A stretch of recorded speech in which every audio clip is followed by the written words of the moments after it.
کہ پاکستان کی تاریخ میں یہ پہلا واقعہ تھا کہ جب رینجرز کے ذریعے ریاستی دہشت گردی کے ذریعے عمران خان صاحب کو پہلے اغوا کیا گیا، پھر نیب کی کسٹڈی میں دیا گیا، اسلام آباد ہائی کورٹ کے شیشے توڑے گئے، وکلاء کو تشدد کا نشانہ بنایا اور اس کے ساتھ عملے کو تشدد کا نشانہ بنایا، اور نیب کے پاس 2 دن رہنے کے باوجود 2 دن ان کی کسٹڈی میں تھے۔ یہ واحد جج ہمایوں دلاور صاحب ہیں جو اپنی کوٹ لے کے وہاں چلے گئے اور فرد جرم کاغذوں میں عائد کر دیا، فرضی فرد جرم عائد کر دیا، اور اس پہ خان صاحب کے کوئی دستخط بھی موجود نہیں ہیں۔ ہم ایک بات واضح کر دینا چاہتے ہیں کہ اس وقت جو پاکستان میں نظام عدل کے ساتھ جو کچھ ہو رہا ہے اور نظام انصاف کے ساتھ جو کچھ ہو رہا ہے، اس کی بدترین مثالیں قائم کی جا رہی ہیں۔ اس وقت فیڈریشن کی واحد علامت اور پاکستان کی سب سے بڑی پولیٹیکل پارٹی کے معروف لیڈر عمران خان صاحب کو دیوار کے ساتھ لگانے کے لیے ریاستی ادارے، ہماری پولیس، یہ فاشسٹ حکومت اور اس کے ساتھ کچھ متعصب ججز اس کے ساتھ شریک کار ہو گئے ہیں، اور ہمیں افسوس سے کہنا پڑتا ہے کہ انصاف کا قتل ہونے جا رہا ہے، جس کی سب سے بڑی مثال آپ کے سامنے ایک جج ہمایوں دلاور صاحب ہیں۔ آج آپ نے دیکھا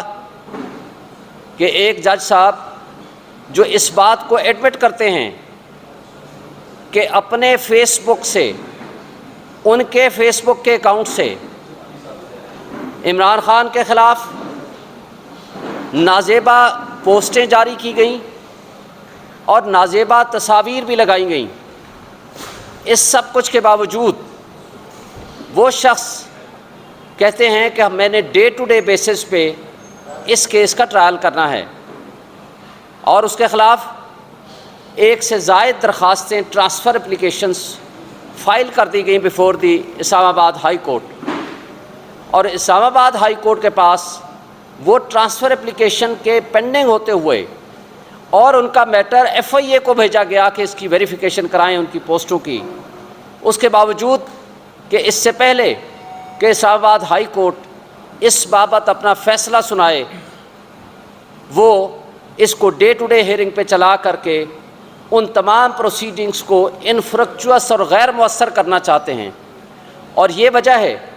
اس نیت کے ساتھ ہمیں افسوس سے کہنا پڑتا ہے کہ ہمارے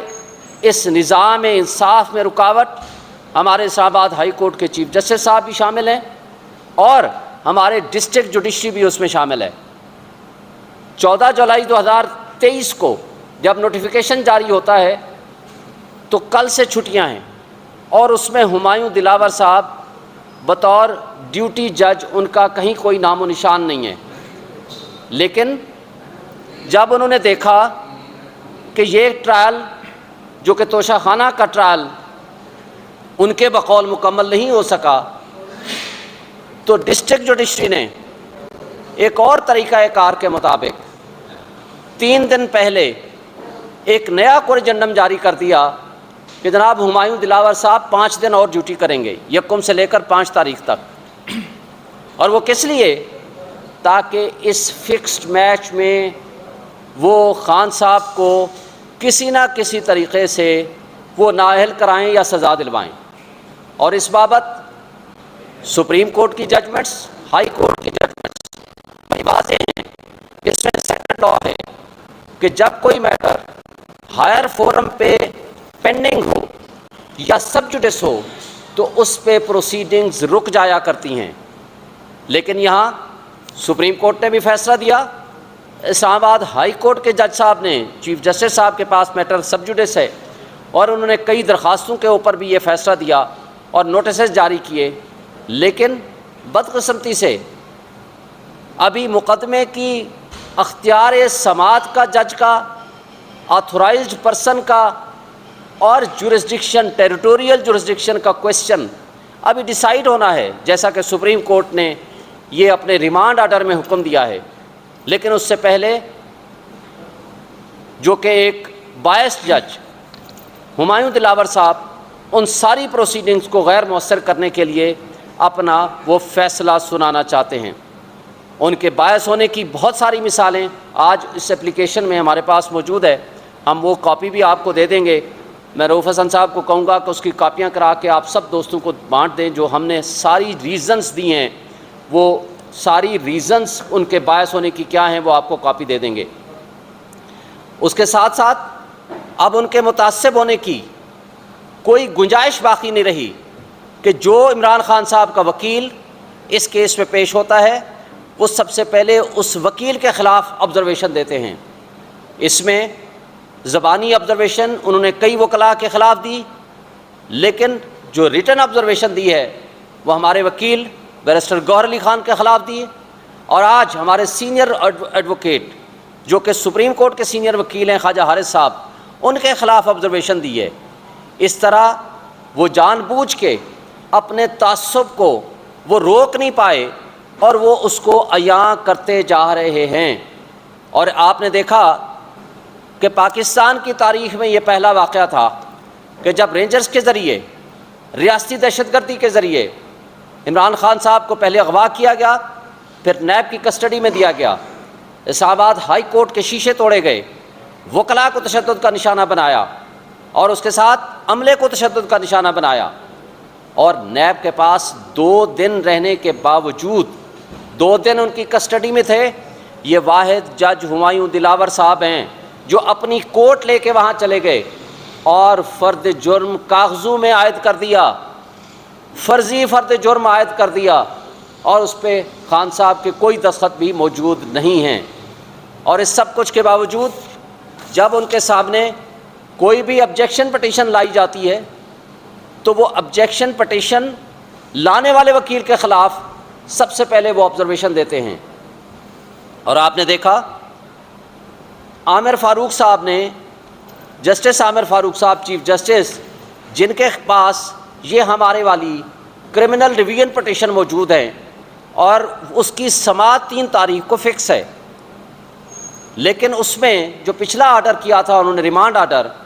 اور 8-10 کوسچنز فارمولیٹ کر کے بھیجے تھے، جس میں سب سے پہلے اختیار سماعت کا کوسچن تھا کہ آپ اس کے بارے میں پہلے فیصلہ کریں، اور دیگر کوسچنز بھی اس میں شامل تھے۔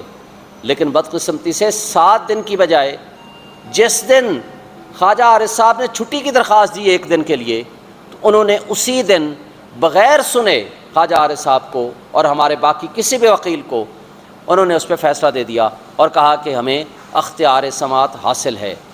اور یہ بھی پاکستان کی تاریخ کا پہلا انوکھا واقعہ ہوگا کہ چھٹیوں میں کبھی کسی ملزم کا ٹرائل نہیں ہوتا، جبکہ وہ صرف ڈے ٹو ڈے افیئرز کے لیے ڈیوٹی جج کے طور پر وہ کام کرتے ہیں۔ لیکن یہاں ہمارے مقتدر طبقوں کی آشیرواد کے ساتھ، جس میں سب سے ٹاپ پرائرٹی جو کہ آج بھی آپ نے دیکھا اس کیس کے پیچھے جو مستقل آنے والے ہیں وہ عطا ترر صاحب مستقل اس کے پیچھے آتے ہیں، ان کے ساتھ ان کا الحاق کر کے وہ ہر حال میں اس کا ٹرائل مکمل کرنا چاہتے ہیں، تاکہ ہمیں جو موقع ہے ہم ہائی کورٹ میں اور سپریم کورٹ میں اپنے کیسز کی پیروی نہ کر سکیں، اور اس دوہرے معیار انصاف، دوہرے نظام عدل میں بڑے افسوس سے ہمیں کہنا پڑتا ہے کہ نہ صرف لوور جوڈیشری، اس میں ہمایوں دلاور صاحب، اور اس انصاف کی راہ میں رکاوٹ ہمارے بڑے قابل احترام چیف جسٹس عامر فاروق صاحب بھی اس میں رکاوٹ میں، اس انصاف کی فراہمی میں وہ حصہ دار ہیں۔ اس لیے کہ یا تو وہ ہماری ٹرانسفر اپلیکیشن ڈسمس کر دیں، یا وہ ہماری کرمنل ریویژن پٹیشنز ڈسمس کر دیں اور وہ کہہ دیں کہ آپ کے یہ جو پوائنٹس ہیں جس میں آپ اختیار سماعت کو، آتھورائزڈ آفیسر کو، یا ٹیریٹوریل جورسڈکشن کے جو کوسچنز ہیں، یا لمیٹیشن کا کوسچن ہے جو ہم نے ریز کیا ہے، یا تو ہمارے پاس وہ گراؤنڈز نہیں ہیں، آپ ڈسمس کر دو، پھر ٹھیک ہے بھلا ہمارے خلاف ٹرائل چلائیں۔ جب آپ کہتے ہو اس میں جان ہے، اس میں وزن ہے، اور سب سے پہلے جورسڈکشن کا کوسچن ڈیسائیڈ ہوگا، تو جو ٹرائل کورٹ اس میں پروسیڈ کر رہا ہے کم سے کم اس کو تو روک دو۔ اگر آپ اس کو نہیں روکتے ہیں تو اس کا مطلب ہے کہ وہ جب اس کا فیصلہ کر دیں گے، ہمیں سزا سنا دیں گے یا نائل کر دیں گے یا کوئی اور اس طرح کا کوئی ایڈورس آرڈر کر دیں گے، تو مجھے یہ بتائیں تو پھر ہم اپنے ان کیسز کی پیروی کس عدالت میں جا کر کریں گے؟ تو اس لیے ہم یہ بجا طور پر سمجھتے ہیں کہ اس وقت انصاف کا قتل ہو رہا ہے، اور اس میں جو پلیئرز ہیں، جو اس میں ایکٹرز ہیں، جہاں یہ فاشسٹ حکومت ہے جس نے 180 سے زائد مقدمات خان صاحب کے خلاف بنا دیے ہیں، جو کہ روز آج بھی وہ 12 مقدمات میں پیش ہوئے ہیں، جو کہ سیاسی میدان میں وہ ان کا مقابلہ نہیں کر سکتے، تو انہوں نے اداروں کو استعمال کرنا شروع کیا، اور اداروں میں ہمارے سارے ادارے انکلوڈنگ اسٹیبلشمنٹ، ایف آئی اے، نیب اور پولیس، ان کے ہاتھ حکومت کے سامنے باندی بن کے کھڑے ہوئے ہیں، تاکہ وہ خان صاحب کو اگر سیاست میں مقابلہ نہیں کر سکتے تو کسی نہ کسی طریقے سے عدلیہ کے ذریعے انصاف کا قتل کر کے، اداروں کو استعمال کر کے ان کے خلاف کوئی ایسا فیصلہ لیا جائے جس طریقے سے تاکہ وہ کسی نہ کسی حوالے سے سیاست سے آؤٹ ہو جائیں۔ لیکن قوم جانتی ہے، لوگ جانتے ہیں، عوام جانتی ہے، یہ اس طرز عمل سے نہ تو خان صاحب کی سیاست کو مائنس کر سکتے ہیں، نہ ہی پبلک کے جو غصہ، جو پبلک کی اویئرنیس ہے اس کو کسی لحاظ سے ختم کر سکتے ہیں۔ اور اگر ایسا کرنے کی کوشش ہوئی تو ہم آپ کو یہ بتانا چاہتے ہیں، پوری قوم کو یہ بتانا چاہتے ہیں، یہ ایک لحاظ سے جس طرح ذوالفقار علی بھٹو کا جوڈیشل مرڈر کرایا گیا تھا، یہ بھی عدلیہ کے ذریعے انصاف کا قتل ہوگا۔ یہ ہمارے ملک کی سب سے بڑی بدقسمتی ہوگی۔